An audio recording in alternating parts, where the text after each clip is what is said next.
But what the marketing pulpit is about is strategy. Use social media and stop letting it use you.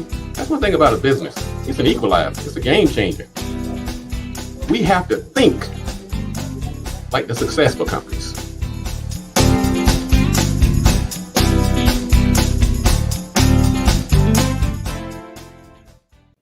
Good morning, and thank you for tuning in to the Marketing Pulpit TV show. I'm Robert Gatewood, your host, and we are here every Friday at 10:30 a.m. bringing you the good marketing gospel. Now, today we're sharing highlights from past shows. So grab a seat, get comfortable, and we'll be back next week live right here on the Marketing Pulpit TV show. Enjoy.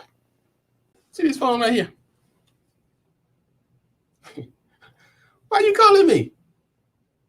No, I'm not busy. I'm just in another era. Somebody you've been trying to reach for years, months, weeks. You can't get them. And you're saying to yourself, oh my goodness, they don't want to talk to me. I might not have what they want. But what they may be saying to you is that, look, I don't mind talking to you. I just don't want to talk to you on the telephone. So we're going to talk about the evolution of communication, because that sale that you missed, that deal that you can't close, that job you can't land, sometimes may boil down to simply you're not communicating in the right way. Look, you get that message, sorry, I can't come to the phone right now. I happen to be in the 21st century. Let me ask you this. Are you guilty of throwing out the baby with the bathwater? Now, you don't want to throw a baby away for any reason, but sometimes that's an old parable when they say you're throwing out the good along with the bad. Now, and I'm going to say this now because as we get towards the end of the year and we get into this cleaning mode, we want to get everything, get rid of the old and bring in the new. I want to say slow down for a minute and just make sure that we're not throwing away babies with bathwater. And that's a strange saying, though, isn't it? What am I trying to say here? Well, let's put it this way. Whether you know it or not, we are in an age where content is king. It matters. And so on some of those old computers, on some of those old phones, on some of those old hard drives, you may be sitting on a gold mine and don't even realize it. You're sitting there with some old videos, some old writings, some white papers, manuscripts, things that you've written. And you say, man, these things, I've had it this long and it might as well get rid of it. Well, I'm telling you to slow down for a minute because you may be sitting on something that could be very, very valuable and you won't realize it until it's gone. So I want you to do this today. Don't throw out the baby with the bathwater. Now, of course, like me, like so many people, I don't like clutter. I like to get stuff out of the way to make room for the new. But boy, I'm telling you, so many good ideas. You're going to be frustrated. You're going to be really upset when you realize that you threw away something that was so valuable. And so I wanted you to do this. Go back through that. I know. You want to clean everything out. But before you do, take the time this weekend. You might want to go ahead and get you a Dropbox, a free Dropbox, and take some of those old files, slide them over in the Dropbox. It's a free account. You get a lot of space for free. You might even you can buy these little apps and software. I think there's something called Picture Keeper Connect that you can plug into your phone. It'll back up all your photos and all your videos onto a safe place so you don't have to throw them away trying to make room on your phone for the next set of videos.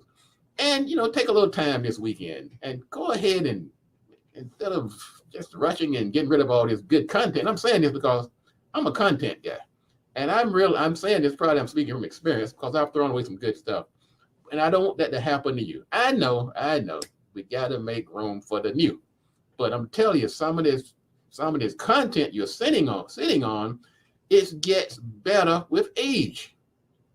So don't throw out that baby with the bathwater. Go ahead and put that content aside. And I'm telling you, you're going to save yourself some frustration if you throw out some good content you found that you could have hung on to that has some value.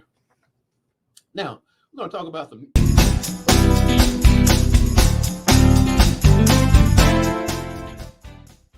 I've heard this expression that your net work determines your net worth.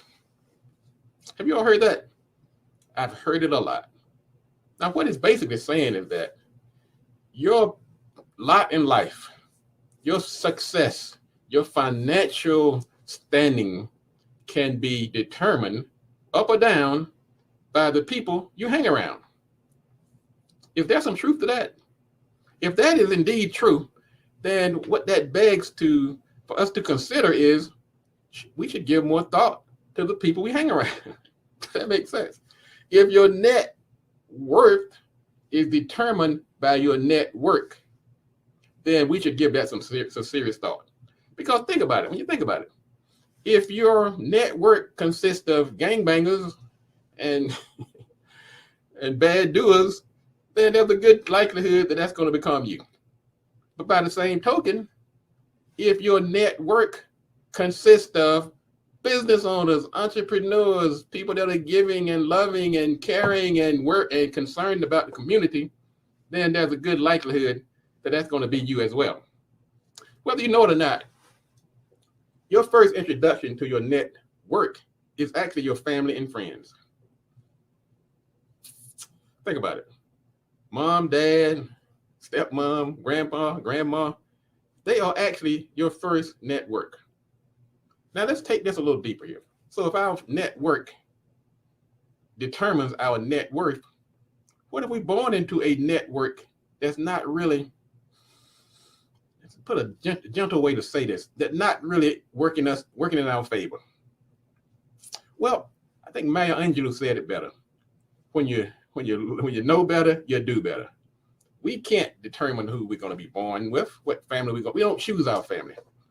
And in some cases, we're not even choosing our friends because we're cast into these organizations like schools and churches, sometimes before we even have a say in the matter. But as we get older and wiser, sometimes, I think Malcolm said it, sometimes you have to separate. You may have to go find yourself another network to hang with.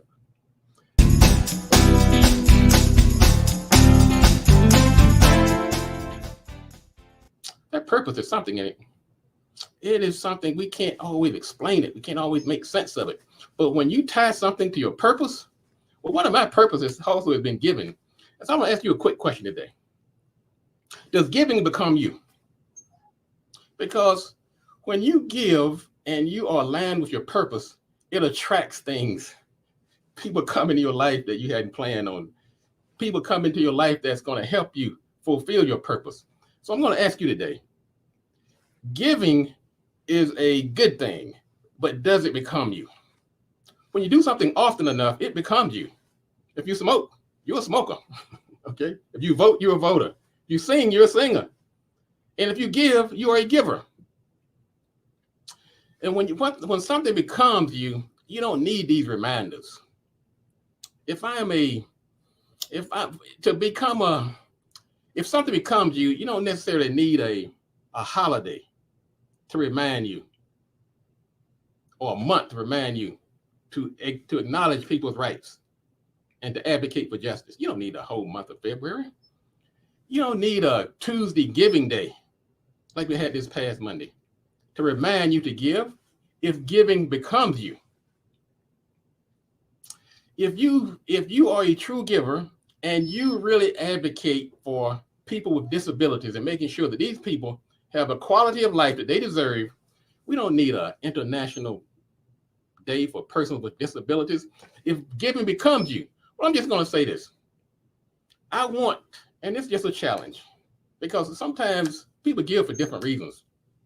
Some give because it's intrinsic. It's part of who they are. Some do it because others give. And some do it for financial gain. Whatever your reason, it's a good thing. And I'm not going to judge anybody and tell them how or why they should give. But all I would do is say this. If it becomes you,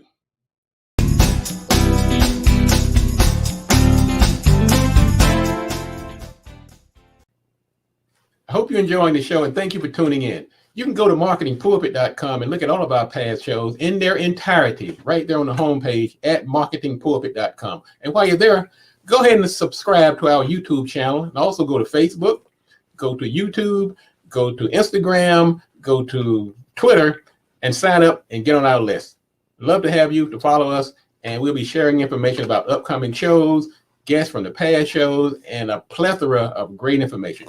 Thank you for tuning in. Just go to marketingpulpit.com, and we'll see you soon.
let's talk about war in the workplace.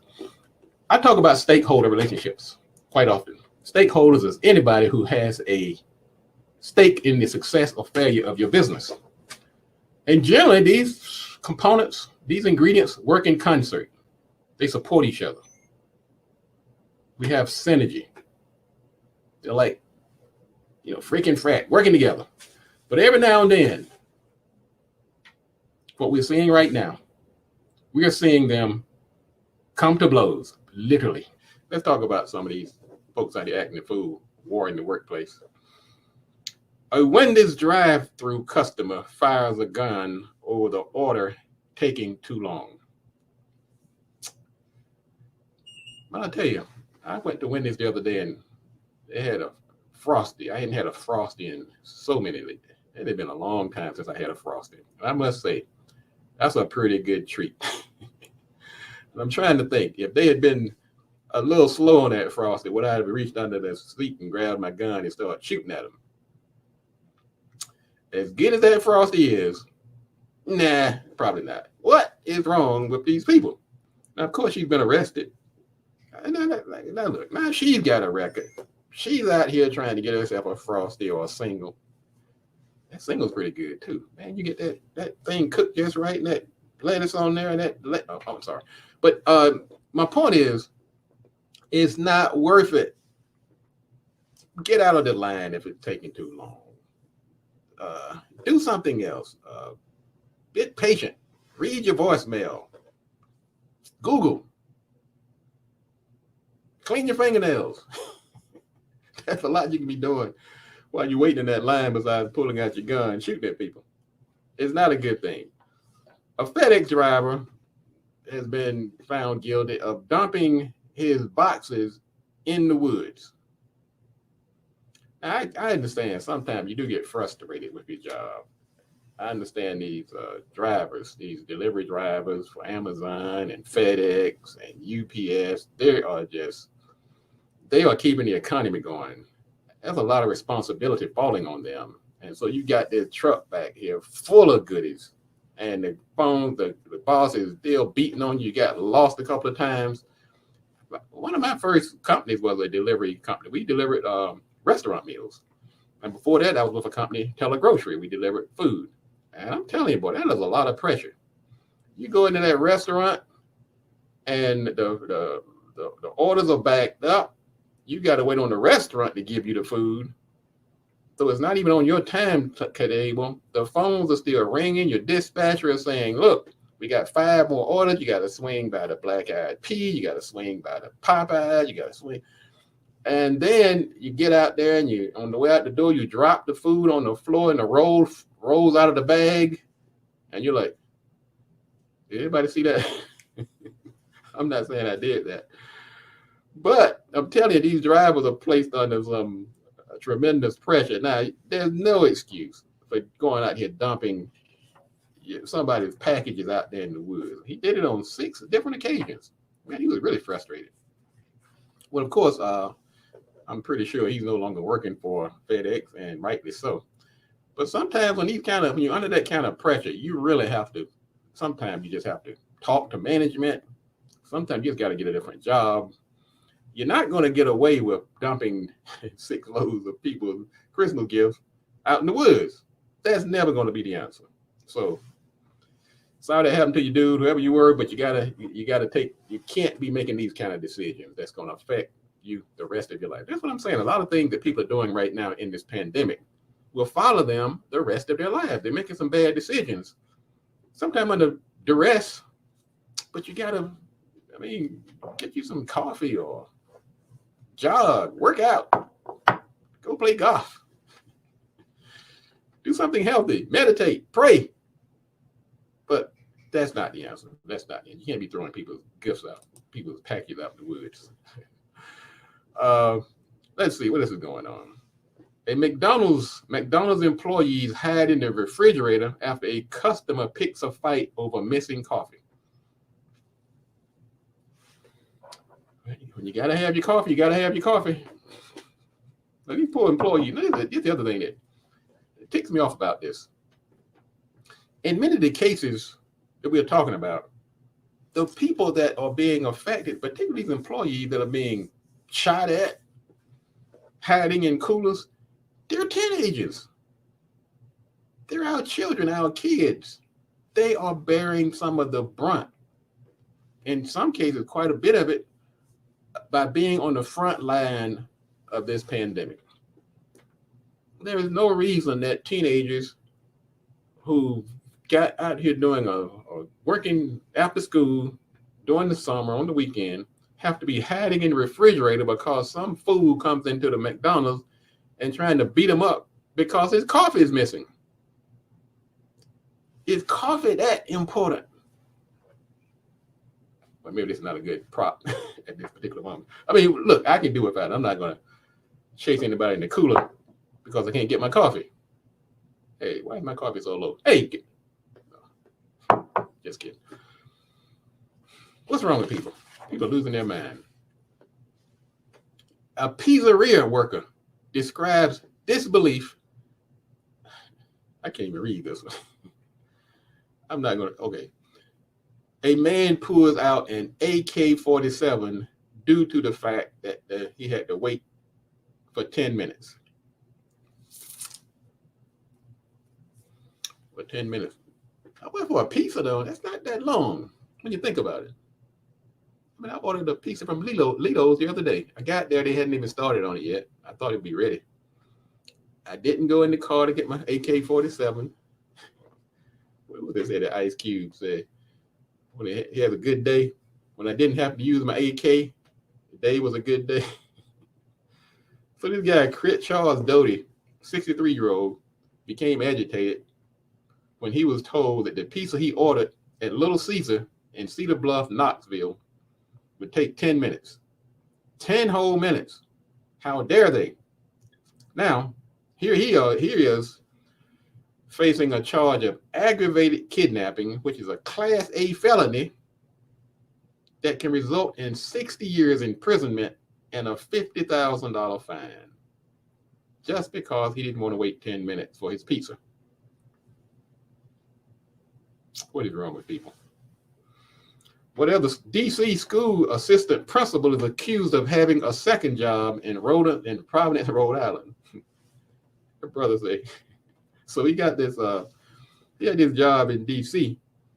that he didn't have to go into the office for. He could do it by Zoom. But the job in Rhode Island, he had to be there in person. So he said, "Look, I'm going to take advantage of this opportunity. I only have to be in person on one job." So I guess he's doing his Zoom assistant principaling on one job while he's in person on the other. Folks, see what's getting people in trouble right now. They think they're smart. You're not smarter than this technology. I hate to break it to you. This technology, there is a trail. Man, they got the IP address, they got your tracking, your latitude, longitude, your domain, email. There, you can't get away with this kind of stuff. A lot of people get a little technology knowledge and they think they can go out here and beat the system. Nope, it ain't gonna happen, ladies and gentlemen. It ain't gonna happen. All right, ladies and gentlemen, let's take a quick break.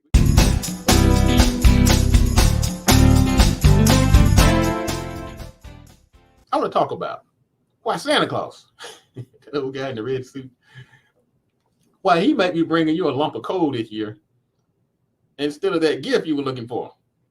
And why am I saying that? Because I've been preaching this good marketing gospel all year, like I have been for the last 12 years, and some of you guys aren't taking heed. Now you might be saying, who the heck are you? Let's be taking heed too. Well, I already gave you my prep. But anyway, don't take it from me. Take it from Santa. Take it from the guy up in the North Pole.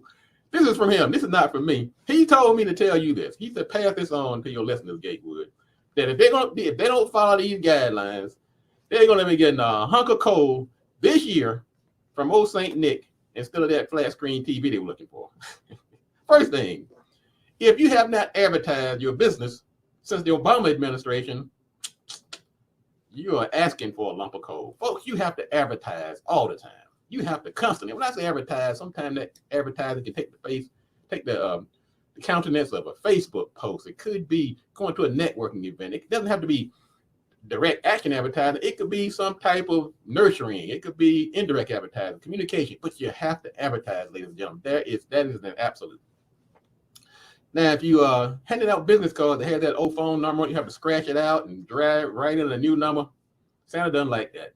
You're asking for a lump of coal. Don't do that. Get you some cards. Get you some real cards. So you don't have to be scratching out, putting the old number. That does not look. That's not a good look. Santa doesn't like it. Also, if you got that logo that has, like your third grader created it, I know.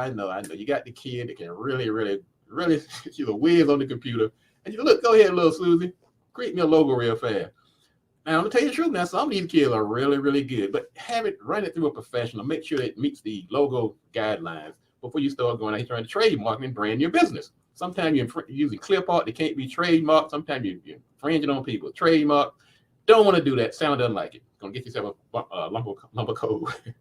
Let's talk about social media for a minute. You know Santa Claus is on Facebook, right? Well, he's there. Now, if you have not checked your LinkedIn messages since 2012, you got all of these potential contacts, clients, stakeholders, relationships, possible sales sitting in your inbox. Now, it tells you right up there at the top of the screen, that little red bulb that comes on and says, look, there's a message in here. Go ahead and read those messages and respond. If you set up a LinkedIn account, there are people on LinkedIn that's their primary way of communicating. So they've been trying to reach you. They've been trying to get you that contract, make that connection, introduce you to that $1 million person, and you haven't even responded. Santa doesn't like that. That's going to get you a lump of coal. Also, folks, this is one of my favorites, and Santa agreed. Get out of your group texts. I'm telling you, I think those things from evil. They're from down below. You get in these group texts, and then the next thing you know, you're sending out that group text on a personal text, and next thing you know, you're sending out information to people that you really don't want to get. Group text, you want to be careful with those. You might not get rid of them. Santa's not that crazy about them. Plus, Santa really hates this.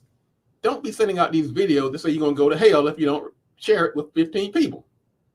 They're saying they got some little quote they got off the internet. They say, hey, I want to share this with you. If you don't send it to 10 people, you're going to burn in hell. Santa hates that. I hate it too. Now, here's a social media thing that might fall in the category of naughty and possible nice.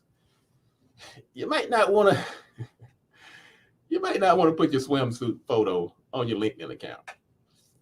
I know. You got that job with that high-tech company. They are really casual. They out there playing golf in the break room. They out there throwing darts in the. Yeah, that's cool, but you're trying to remember your stakeholders are not necessarily just your customers, potential lenders, partners, joint venturers, suppliers, vendors, and so forth. So that suite, you might look really nice in that sweet suit and that swimsuit, but Santa says you want to hold off on that. Maybe not put it on your social media account. Naughty, somewhat nice, depends. All right, that's what Santa says here. Your web address. Get rid of that long web address. If it's so long, it has to wrap all the way around the business card. Santa wants you to get something a little shorter. You can get another. Some of you didn't know that you can get another domain just for your email address. If your domain is so long, it takes 2 business cards to print it. You can get yourself a shorter version. It might be a .net, could be a something else, but you don't have to have that very long web address. Santa doesn't like it. He's trying to send you an email. Santa's old fingers get a little chubby. He said, hey, give me a shorter address. And if your website is not accepting payments, what in the world? How you plan to get paid? How's Santa Claus going to reward you if you can't accept payment? Get yourself a Venmo, Cash App, PayPal, Square, Block, whatever you want to call it. You got to let people pay. You got to make it easy for people to pay you. Santa doesn't like it if it's too hard to get paid. Let's see. I know you like that AOL account. Santa doesn't give. Nope. Santa says if you are a business owner, get you a domain, get you a web address. An email address that has your domain in it. It's good for branding, and Santa just loves it. And if you don't have an SSL certificate on your web address, on your website right now, Google doesn't like it, and Google and Santa talks a lot.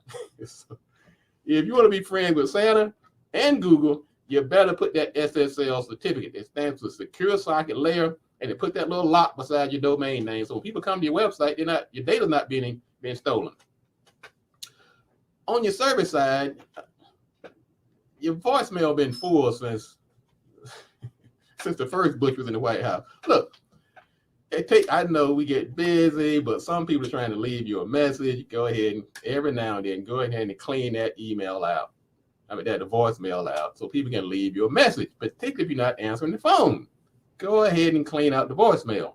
And if you're going to be sending somebody a voicemail, give them a hint as to why you're calling. Don't just say, hey, call Fred. Because there's a big difference if Fred calling me to tell me about the score last week, or if Fred calling me to say, come pick up a check. Santa doesn't like that. So Santa says, hey, leave at least a hint as to why you're calling. Now, on the accounting side, if you haven't filed your taxes in the last 5 years, Santa said, look, let me tell you, Santa and the IRS are talking right now. So IRS they got like a 5 million new agents out there, and they have Santa on speed dial. If you want to get yourself a hunk of coal this year, don't let those taxes get backed up. Call you a good account, get your accountant, get your bookkeeper, get on those taxes. Those things can add up. If you're trying to get things like loans, some of these EDILs, some of that stuff that may coming back up. A lot of people couldn't get money this past year because their taxes weren't filed. And in general, this is one of Santa's pet peeves. You one of those folks that's always complaining about, y'all don't buy from people in the community. Y'all don't support the community. But everything you own is from Pakistan, India, Korea, the skinheads, and everybody else. You got to reciprocate. If you want folks to buy from you, you have to buy in the community. Let me repeat that for the people in the back. If you want people in the community to support you, you have to support the people in the community. That's not so hard, okay? But in general, if you want to avoid getting a lump of coal from old St. Nick this year, you got to take better care of your business. Me and Santa have been talking. And Santa said, look, so he gave him this list. Now, don't beat up on me. I'm not busy. I'm just in another era. Lock the refrigerator door. Do not let negativity have another bite. Don't feed it. If we know that women are carrying the burden, they should be paid more. They should be given more flexible work hours. I may stop in some period, but as long as folks back the food, got to talk about it.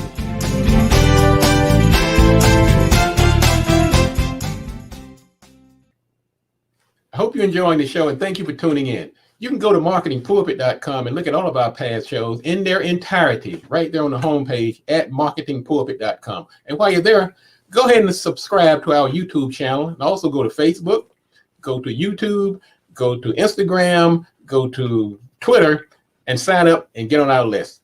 Love to have you to follow us, and we'll be sharing information about upcoming shows, guests from the past shows, and a plethora of great information.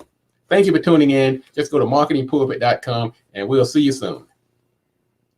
In case you're an employer or just somebody who may be in the working with somebody with disabilities, let me tell you quickly some of the benefits of hiring someone with disabilities.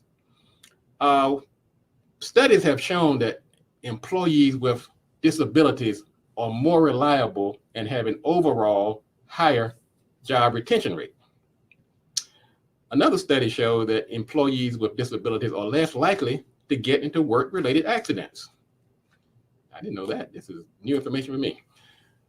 Businesses that hire people with disabilities may receive tax credits and other incentives, as I mentioned earlier. When a company hires someone with disabilities, you have a more diverse workplace. And of course, people with disabilities are just as capable as anybody else if you put them in certain tasks. Pay.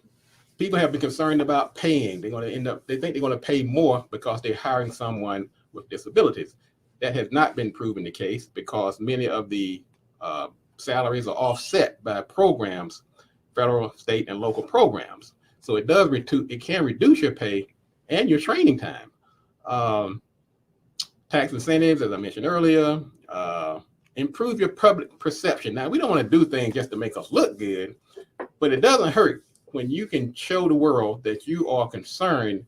You would like for everybody to enjoy a quality of life, and you do this through your hiring and other ways of helping people with disabilities. And it also is good for business. It will increase your customer base. As you hire people with disabilities community, then they know people, they know other people, and it expands your base. We're always talking about stakeholder relationships. people to have a stake in the success of your company. It also can boost the morale of your workplace.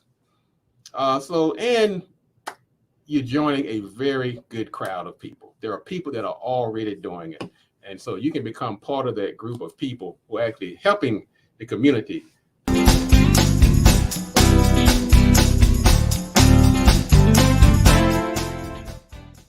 We're going to talk about networking. Now, we talked about how your net worth can be determined by your network. In other words, you want to hang around people that can improve your position. If we know that, then we should take steps to make sure that our network serves that end. Now, what is a network? What is networking? Now, the network is the people that you hang with, basically, whether it's your coworkers, whether it's your business association, whether it's family, friends, those constitute your network. Now, the process of growing that group is called networking. So you're doing it already right now. What we're going to talk about today is how to do it the right way. Now, anytime you put two or more people together, networking cannot happen. It can occur in the elevator, in the mall, at the 7-Eleven coffee shop. You can network. That's why I never leave the office without my pen or my business card. I have those things with me all the time. I don't care if I'm just going down the hall to the bathroom, because I know there's a possibility that networking can occur. Now, networking, we also consider that the sharing of ideas, opinions, and content. A group of acquaintances that associate, that maintain communication for mutual benefit. Those are some of what we might describe as networking. Now, what I want to relay to you today, networking is not a sales pitch. Now, that's where some people have gone wrong with networking. They treat it like it's a sales opportunity. But really what networking is, it is a relationship building tool. You have to build relationships, and you do that with networking. Networking is also built upon the premise of not what can you do for me, but what can I do for you? Now, that may be what some of you have been doing wrong with networking from the beginning. You go to a networking meeting or you engage with somebody on a networking basis, and your frame of mind is, what can I get from this person? How can this person help me? What I want you to do today, going forward, if you're not doing this, change that reference, change that mindset, so that when you're networking, you are bringing something to the table for the people with whom you are networking. It's not about what can they do for you, not what they can do for me. What can you do for that person? That is the foundation upon which networking is built. How can I help? Not what can I get? Now, what is relationship? Why do we need relationships? Why do we need to network? Why do we need to grow our network in the first place? And in order to do that, we must engage in networking. Networking is great for getting more information, promotion, exposure, building your brand, resources. And one of the main ones is building that network of stakeholders. Now, as a business developer, when I discovered this, that's when things made a material difference in the trajectory of my business. When I came upon the knowledge that to build a successful business, you cannot be uniformly focused on customer acquisition. And unfortunately, many business owners, particularly small business owners, because we have limited resources and time, we spend so much time just trying to get that next customer. We have laser focus. And in another era, maybe that was true. That's the way it was done. But the old days of the car salesman with the checkered jacket and fast talking aluminum salesman, those days are gone. We have to build relationships nowadays. But not just relationships with potential clients. We have to build relationships with other stakeholders as well. We're seeing right now a supply chain disruption. And that drives this point home better than anything I can say, is that we need customers and clients, of course, but we also need suppliers and vendors. We need contractors. We need employees. We need partners. We need investors. We need joint venturers. We need the government. We need the community. We need nonprofits. These are all stakeholders that you would not get through traditional types of advertising. I talk about advertising often, and I keep reminding people that there are two basic types of advertising. There's direct action advertising, where you ask for a sale. Use a strong call to action to get me, buy one, get one free, come by my office, let's make an appointment today, let's set up this consultation. That's called a direct action advertisement. And that's where most of us are familiar. But this second type of advertising, which is equally important, and in some cases more so, is called indirect. It's communication. And once again, that's where networking comes in. It's about nurturing and building relationships, keeping yourself in front of people who eventually, when they finally need you, or they need somebody like you, the services that you offer, then you'll be front of mind.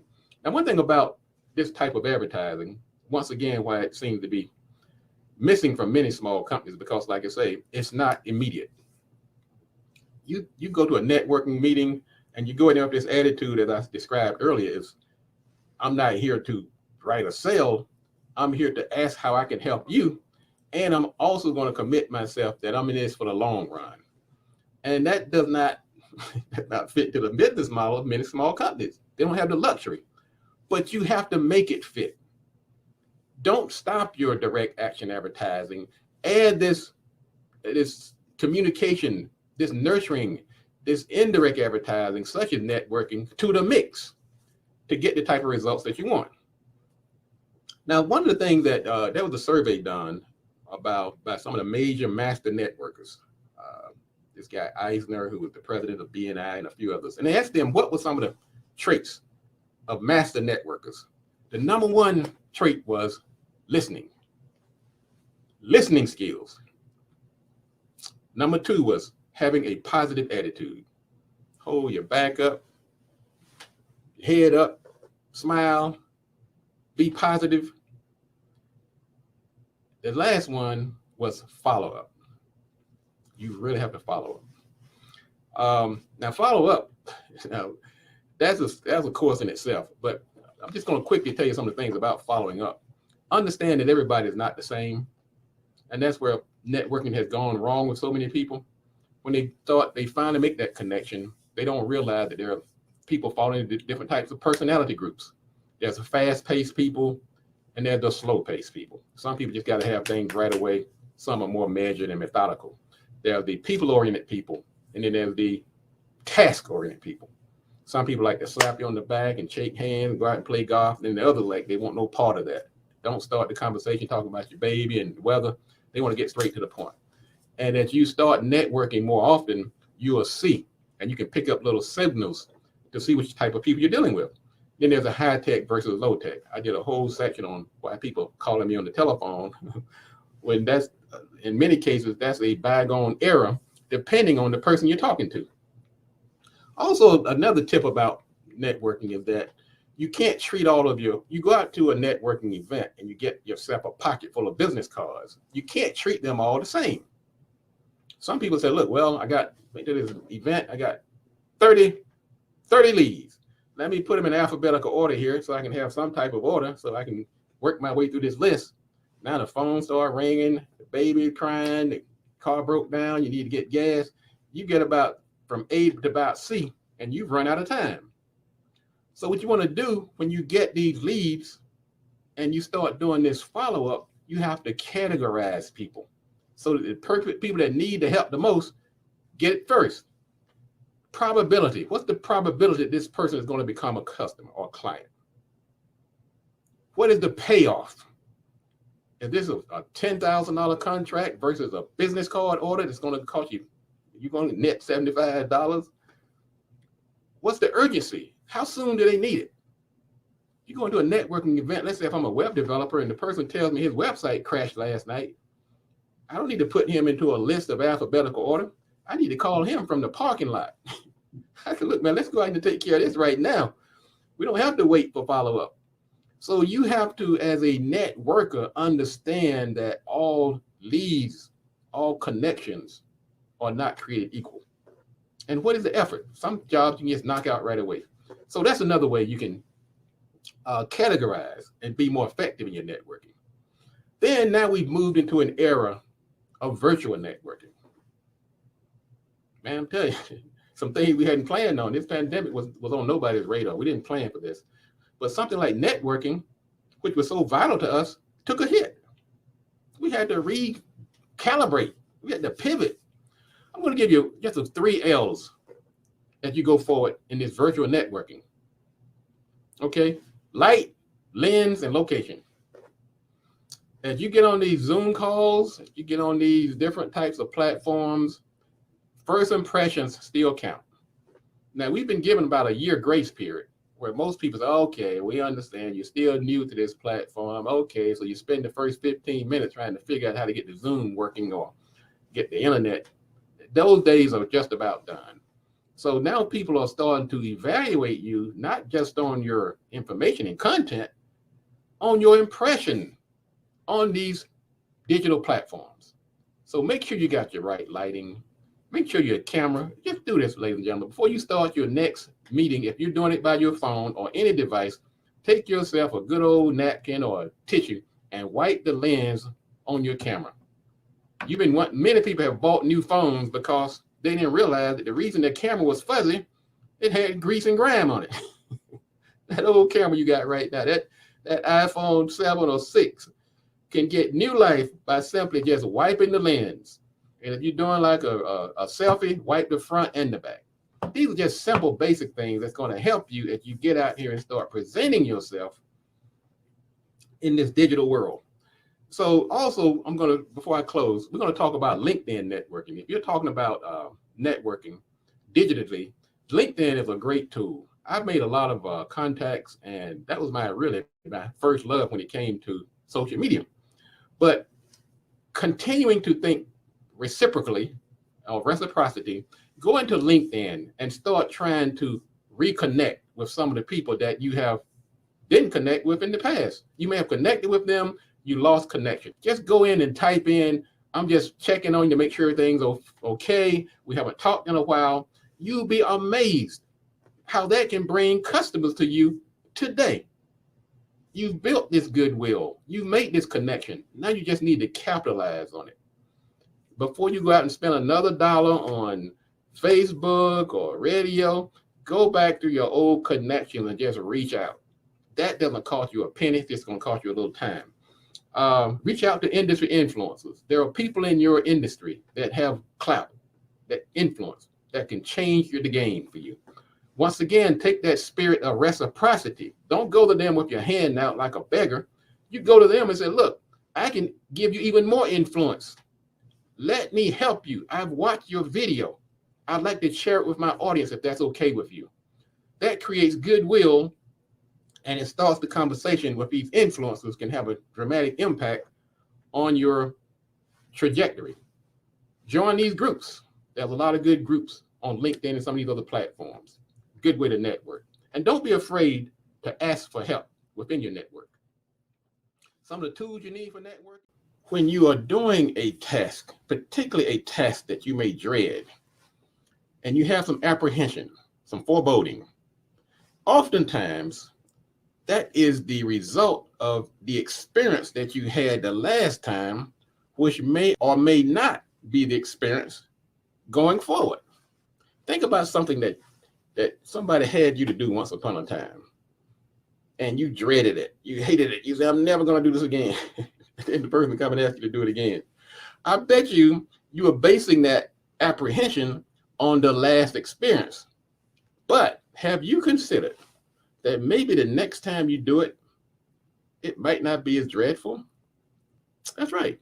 Because many of the things that we've done, we're doing it based on sometimes old technology. We didn't realize that now there may be an app There may I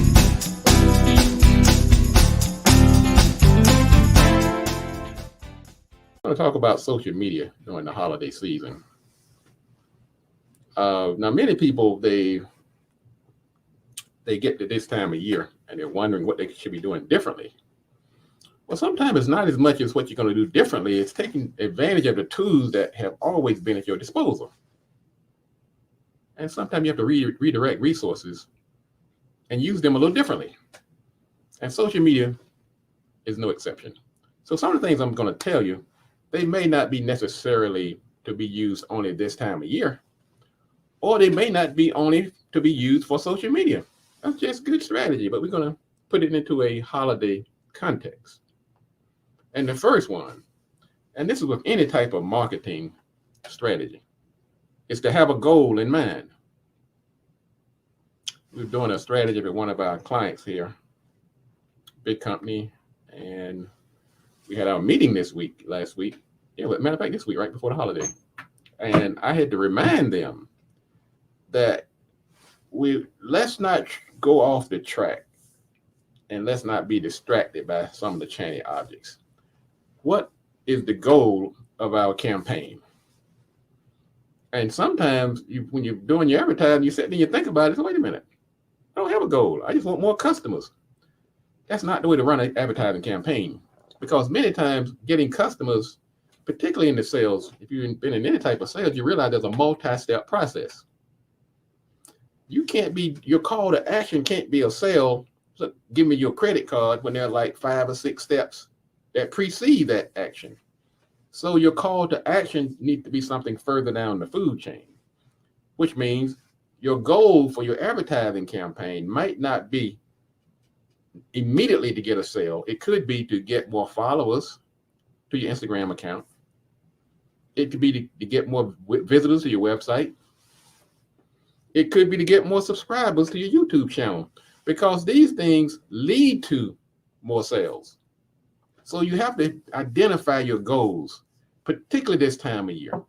Many people are preparing for 2022. So your goal at this time of year might not be to get more Christmas and Santa Claus stuff, and it may be to prepare your company for 2022. So plan and have a goal in mind. That's number one. Number two is to start early as possible. If you haven't started early already, then you can start now. Start identifying which platforms you're going to advertise on. Start laying down those goals and plans and strategies, and start putting something in place. But you have to start. That's been a problem with many marketing strategies, really just business processes in general. People just don't start. They talk about it. They hum and ha. I'll get around to it. Start. Go. You have my permission. Get off the pot. Now, another thing, this is good advice right here for social media. Use it to augment, to complement, to supplement your other advertising channels. Now, some of you have, like I said, you're blessed enough that you can afford other types of advertising. You could be on Sirius XM. You could be doing EDDM, that's Every Door Direct mailing. You could be doing radio. You could have a podcast. Integrate your social media into these platforms to create what we call synergy. Synergy is when you take one process, add it to another, and the sum of those two is greater than the individual parts collected. So use that social media to support your other channels. If you're advertising on Radio 1 and you're running an ad, say, look, check us out on Facebook. And you might put the physical copy of the ad on Facebook that they've read on the air. So use it to support the other channels to create the effectiveness. Let's not forget about SEO. SEO is an acronym for search engine optimization. Use SEO when you're putting your website together. If you have a content management system website that's built in WordPress or Wix or Weebly, all of them now have a back-end capability to add keywords to your platform. And keywords are those search terms that people use to find your products and services. Sort of like hashtags in social media. So SEO. SEO is search engine optimization, and particularly this time of year, if you haven't visited your search engine, your search words since June, you might still have people looking for swimsuits. Nobody's looking for swimsuits this time of year. Well, they may be. But you want to put in those, go back to the SEO, go into your search terms, and put in things that are relevant for this time of year. Holiday shopping, New Year plans, ending 2022, and all that good stuff. Add your keywords to the mix. You can also let social media help you with some of the operational tasks that are taking place this time of year, like customer service and hiring. If you're having a hard time finding workers, then you can actually, like, you can go into Facebook, for instance, and put in a form. Your call to action does not have to be a button to click. You can actually have to fill out a form on social media. I mean, on Facebook. When you go into let's say you let Facebook create the ad for you. Because many people will upload a graphic or something they've already created, and then they just boost it. But you can actually go into Facebook, for instance, and create an ad, and it'll ask you, what's the goal of this particular campaign? It could be to get replies or get leads, and you can create a form on that particular platform, and you can use that form for hiring, for helping you locate staff. You can also use social media for your customer service needs. I mean, you get a lot of people, good and bad, that are reaching out, asking questions this time of year. Well, let your social media take some of that weight off of you. Put a lot of those frequently asked questions on your website, on your social media platforms. You can make them a post. You can do like a Did You Know series that people may or may not know about your business, particularly this time of year. Did you know that we now offer home delivery? Did you know the cutoff for our Christmas dinner package is the Monday before?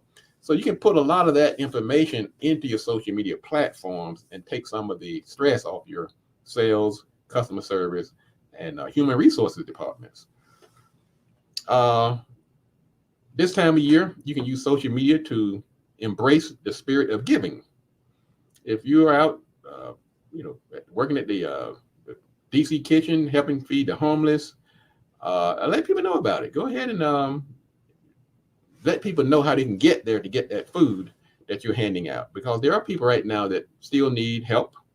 And if you're doing that, then let the people that need the help know that it's available. And social media is a good way to do that. And it's a good way also to help your brand, because if you're out here doing good things, I don't like people overusing it. They only bring it out when they're trying to get people to buy their products. If you're going to be doing it all year, that's one thing, but don't just do it around the holidays. I want you to, what's the old saying? Your real you shines when the cameras are not on and when the social media is not filming you. So be good all year long. But I would say if you're going to use social media during this philanthropic endeavor, is to let people know that those resources are now available and drive them to the location or to the website where they can get that help. Another piece of advice for social media this time of year: don't go crazy trying to be on every platform. Two main ingredients of effective advertising is frequency and reach. Frequency simply means how many times the ad runs, and reach is how broad, how many people actually see it. So if you're going to go out here and try to run an ad on LinkedIn, Facebook, Twitter, YouTube, Reddit, WhatsApp, TikTok, Pinterest, you're going to spread yourself too thin. You might decide this time of year, based on your audience, based on the product you're selling, let's pick the top 2 or 3. And that would give you the frequency and the reach that you need. So if you decide to go on LinkedIn, you can do you can select people by their occupations, by their geographic locations. You put together an ad on there. You can slide over to Google, maybe, and do a Google local service ad where you can put in those keywords and drive people to your website or whatever your call to action is. And maybe you do something on Facebook, which has a more broad appeal to get the volume, to get that reach that mass audience. So pick your top 2 or 3, and then you can spend so that money that you do spend makes an impact. Let's say if you got $1,000 to spend, don't try to spread it over 800 platforms. Maybe take the top 2 or 3, put about $300 or $400 on each platform. Because the problem is, I hate to see it, folks, you can't spend $10 and expect to get some result. Now, social media is, like I said, it's affordable, but it's not free. You can't just go out here and drop $10 and then get out the bucket to catch the money. It's not going to work. You still probably have to spend about $150 to $200 to get any type of, meaningful response. And you got to do it on a regular basis. That's why when I do marketing and advertising campaigns for people, I always do a quarter. I don't even talk monthly. I mean, I can tell you what the monthly expense is going to be. But when I do it, I'm going to say, look, let's do it for a quarter. And I'm going to do my research and make sure that I'm going to choose the tools, the platforms that's most likely your audience is going to tune into. Then we go ahead and make that buy with confidence. Now, another thing I want you to do is use a good mix of organic and paid social media. And for those who don't know the difference, organic is when you're posting and doing things where you're not spending money. You're posting, you're sharing, you're retweeting, you're commenting, you're doing engagement. That's organic. Same thing in the SEO world. That would be doing things like doing your your keywords, your meta tags, descriptions, alt tags, and things like that. That's organic because you have to actually do physical work, and it takes longer to get return. The paid, on the other hand, is more instantaneous. If you have not ever done one hashtag or one keyword, you can still get results by going the paid route because the algorithm is different. You paying on what we call a PCP. Price per click, PCC. A cost per click for that ad. So it's like, we call it variable rate advertising. You spend the money and you pay for the result, whether it's with Facebook, whether it's with, but generally YouTube. Google. That's the main pay per click platform where you pay for the clicks that come to your website. So when you use the social media, continue to do your organic for your branding, nurturing, dragging people along, but you're also going to go ahead and spend some money, drop a few bucks on that paid to get those folks who are outside your circle. Because the one thing about organic, that generally reaches the people that are following you or friends of your followers. But if you want to reach a totally different audience, a new market, you got to go ahead and drop in some paid. Another good thing this time, you can do some contests, some entries and things like that. You can do a contest like or comment to win. In order to win this contest, you have to like or make a comment. You could do a share or retweet to win. You do a contest, and to enter, you have to share it or retweet. So what you're trying to do is increase the viral nature of your post. You can do a tag a friend contest. You can do a photo caption contest. Put up an interesting photo and ask people, what do you think? What did that person saying? That kind of thing. And people like this kind of stuff. It really, really engages them. But you have to keep your goal in mind too. You might use that contest not necessarily to get a sale, but like I said, increase your followers, subscribers, things like that. So you have a goal in mind. Also, you want to stay abreast of those metrics. You want to stay abreast of the metrics. If you've done nothing this season, what I want you to do, start today. If you haven't done it, go into your insights. They may call them different things. They may call them metrics. They may call them statistics, insights, whatever you want to call it. You have to look at those insights to see what's performing and what's not. You may have done something last year. Let's say you've been in this for a minute. You may have done something last year, a campaign or a post. It could have been something organic. And you may have noticed that one particular post got 10 times the response of some of the other posts. If you don't go into those insights, you will not know that. So me being a marketer, if I see something that's doing 10 times what everything else is doing, I'm going to do more of that. I'm going to look at it and say, was that a video? Was it a photo? What was the headline? And then I can take that and use that as a prototype for the next ad. You don't know that if you're not keeping up with the statistics, the metrics, the KPIs, the performance indicators. So what I want you to do starting today is to, as soon as you get off this platform, go to your Facebook page, go find insights. If you're on Instagram, Go to insights. They're going to tell you what were the top posts, top likes, top reach, top engagement, top shares. It's going to be right there. Take the top one. Take the one that was at the very top and then boost it. Drop about $25 on it. And you're on your way to social media advertising in this season of giving. Folks,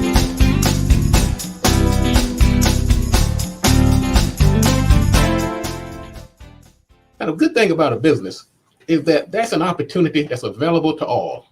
I know some people don't have necessarily the mechanical skills to be a business owner, but everybody can do something to improve their economic lot in life.